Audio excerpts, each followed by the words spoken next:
बहुत ही सिंपल सी लड़की थी, एक एवरेज लड़की थी, 2 चोटियाँ पहन के स्कूल जाती थी।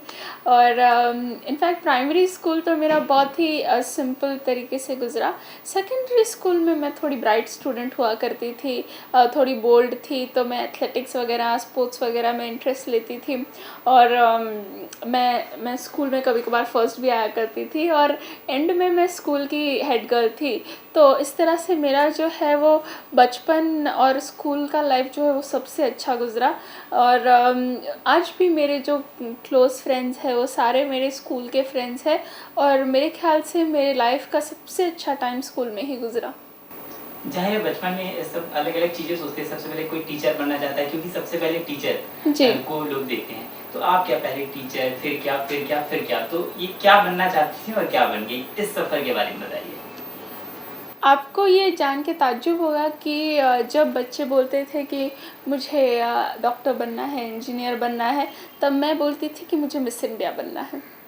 तो और मैंने इस तरह से मेरी 7वीं कक्षा में एक ऐसे भी लिखा था, my dream of becoming miss India. तो मैं हमेशा से ही मिस इंडिया बनना चाहती थी, और आगे जाके मैंने इसको अचीव भी किया। घरेलू माहौल कैसा था आपका? मम्मी, डैडी, भाई लोग? मेरे डैड एक लीगल एडवाइज़र है, मेरी मॉम एक रिटायर्ड स्कूल प्रिंसिपल है। घर में हमेशा अ, एक सपोर्टिव माहौल हुआ करता था।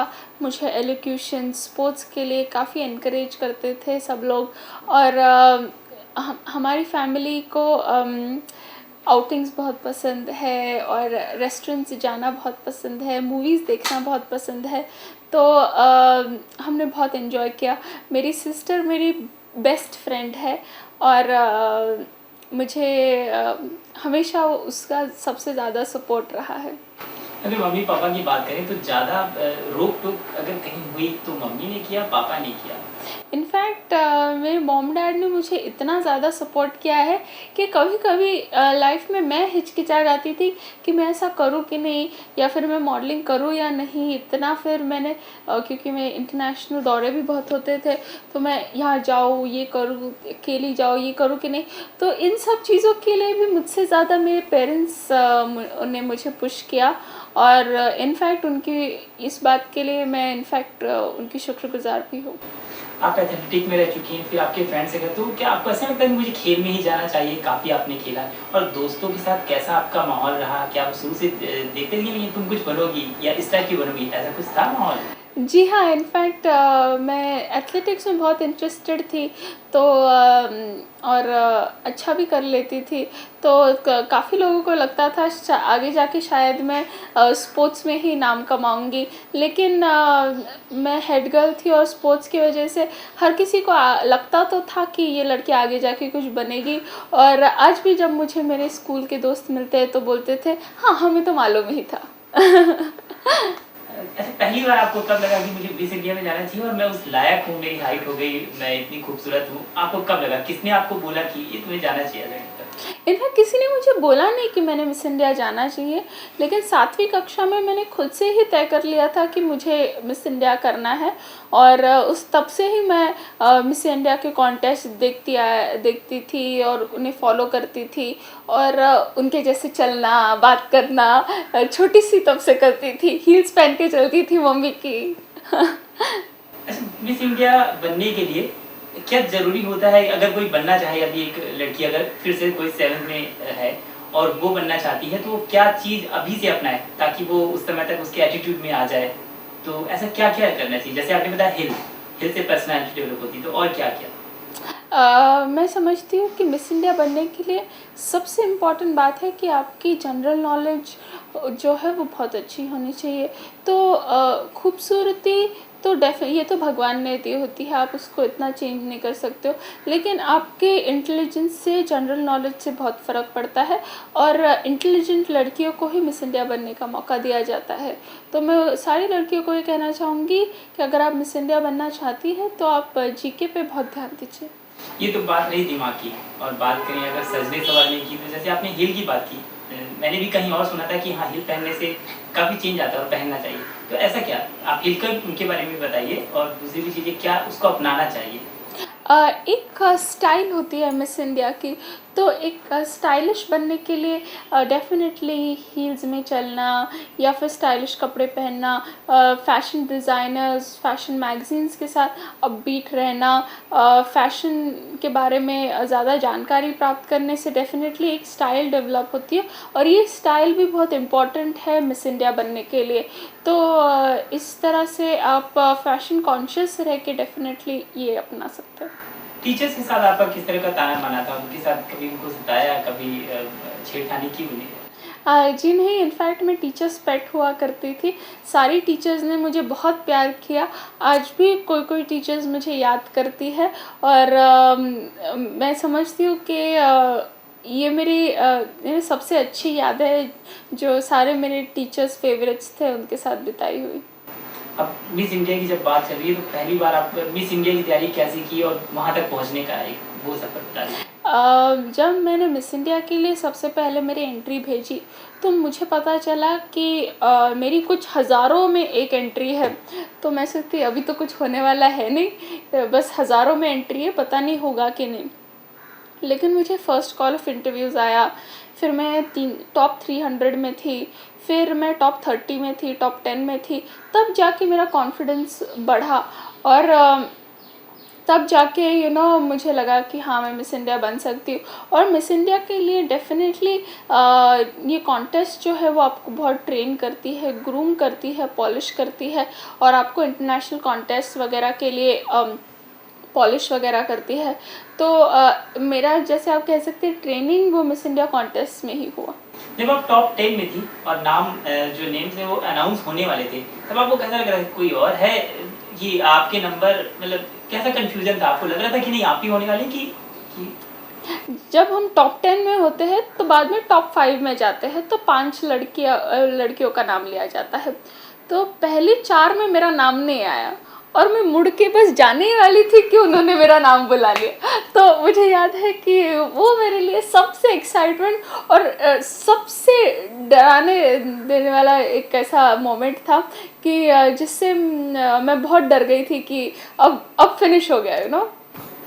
अच्छा, तो जब टॉप 5 में आ गई और फिर तब आपको लग गया कि आप बन ही जाएँगी कि पहले दूसरे पे, तब कैसा कॉन्फिडेंस था? हाँ, जब मैं टॉप 5 में आ गई तब मुझे मालूम था कि मैं बन जाऊँगी क्योंकि मुझे लग रहा था कि टॉप 5 तक आने तक ही बहुत ज़्यादा स्ट्रगल है और ऐसा ही हुआ और मैं मिस इंडिया वर्ल्ड बनी। अच्छा, जब आप टॉप 5 में थी और भी लोग आपके साथ थे, तो उस समय आपको लगता था कि यार ये भी बन सकती थी या ये भी बन सकती थी जो आस-पास थी? इस टाइप का कुछ था आपके अंदर कि नहीं मुझे चुना गया, लेकिन उस लायक और भी टॉप 5 में कोई था, ऐसा कुछ था?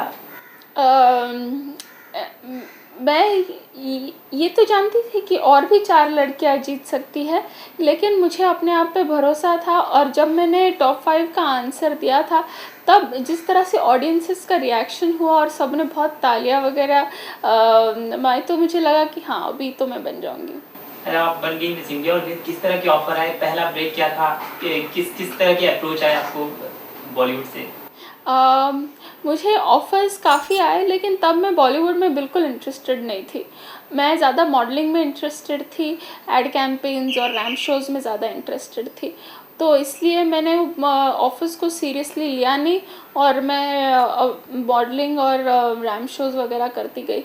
लेकिन एक पड़ाव आया जहाँ पे मैंने सोचा कि अगर मुझे इतने एड्स मिल रहे हैं और अगर मुझे एक्टिंग भी इतनी पसंद है तो मैंने शायद एक्टिंग को सीरियसली लेना चाहिए और इसीलिए मैंने फिर थिएटर करना शुरू किया और डांस क्लासेस लिए। भरतनाट्यम तो मैं पहले से ही करती आ रही थी स्कूल के दौरान, लेकिन फिर मैंने बॉलीवुड डांसिंग क्लासेस लिए और इन सब चीज़ों के बाद ही इस करने के दौरान ऐसे हुआ कि कोइंसिडेंटली मुझे हसनैन और रक्षा मिले जिन्होंने मुझे ये स्क्रिप्ट सुनाई और उसके बाद तो डेफ़िनेटली पीछे मुड़ के देखने का सवाल ही नहीं आता है। मतलब पहला कमर्शियल ट्रेन के पहले कुछ रहा होगा आपका ना?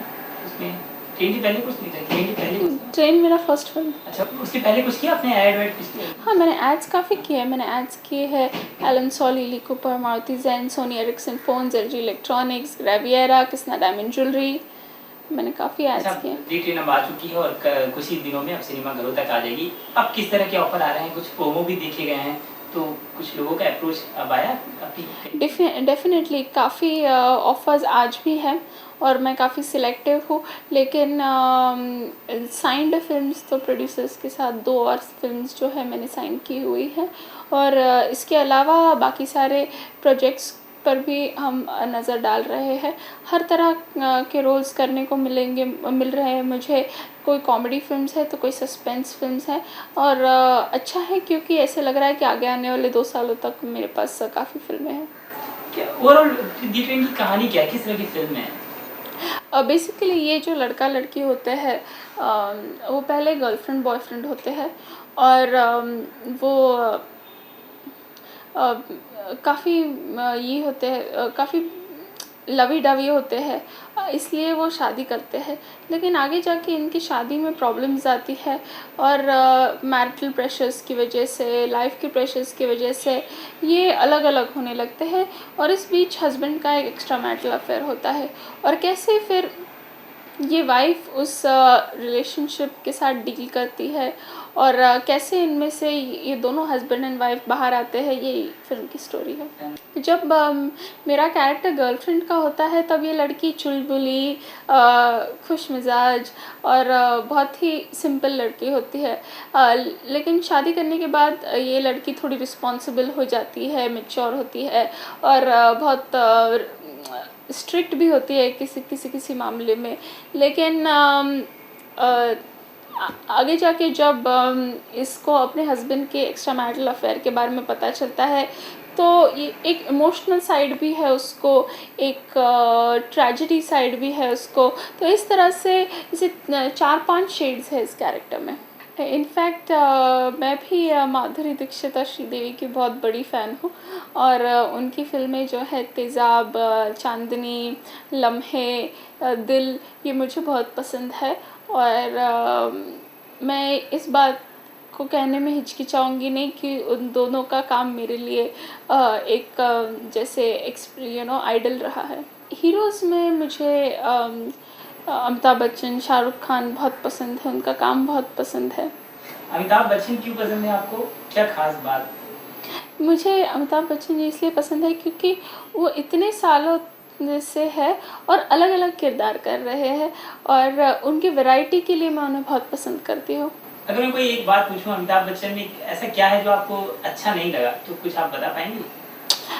मुझे ये अच्छा नहीं लगता कि जब वो नेगेटिव कैरेक्टर्स प्ले करते, मुझे वो गुड़ी-गुड़ी अच्छे-अच्छे पसंद आते हैं। अगर व्यक्तिगत रूप से रोल की बात ना करें, ऐसी कोई चीज़ जो आम ज़िंदगी में वो करते हैं, ऐसी कोई बात जो आपको नापसंद हो, अच्छी नहीं लगती हो? मुझे पर्सनली तो उनके बारे में कुछ पता नहीं, तो इसलिए मैं कुछ कमेंट नहीं कर पाऊँगी। शाहरुख खान के बारे में बात करें, वो उसमें क्या आपको उनमें क्या अच्छा लगता है? मुझे उनकी एनर्जी बहुत पसंद है, और मेरे ख्याल से वो एक परफेक्ट लवर बॉय है, और बहुत रोमांटिक है, तो इसलिए मुझे उनकी वो क्वालिटी बहुत पसंद है। और अगर नापसंद की बात की जाए तो क्या पर्सनल लाइफ में? मेरे जानकारी के मुताबिक वो एक स्मोकर है, तो चूँकि मैं चाहती हूँ कि उनकी लाइफ हेल्दी और हैप्पी और लॉन्ग हो, मैं नहीं चाहूँगी कि वो आगे स्मोकिंग कंटिन्यू करें, इसलिए उनका स्मोकिंग मुझे पसंद नहीं है। किस तरह की किरदार वो ना करें?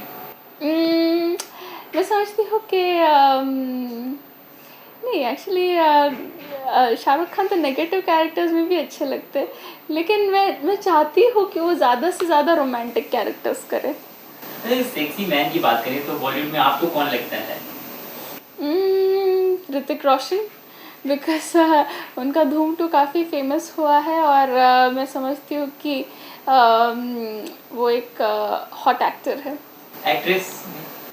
एक्ट्रेसेस में ऑब्वियसली मल्लिका शेरावत, और उनका भी उनकी डांसिंग मुझे पसंद है, और उनका ड्रेसिंग भी मुझे पसंद है। निर्देशक की बात करें तो कौन-कौन से निर्देशक जिनकी आपने फिल्में देखी हैं पसंद है आपको? इनफैक्ट हर पास्ट की हिट फिल्म मुझे पसंद है, और इनफैक्ट ऐसे कोई नाम नहीं है जिन्हें मैं लेना चाहूँगी।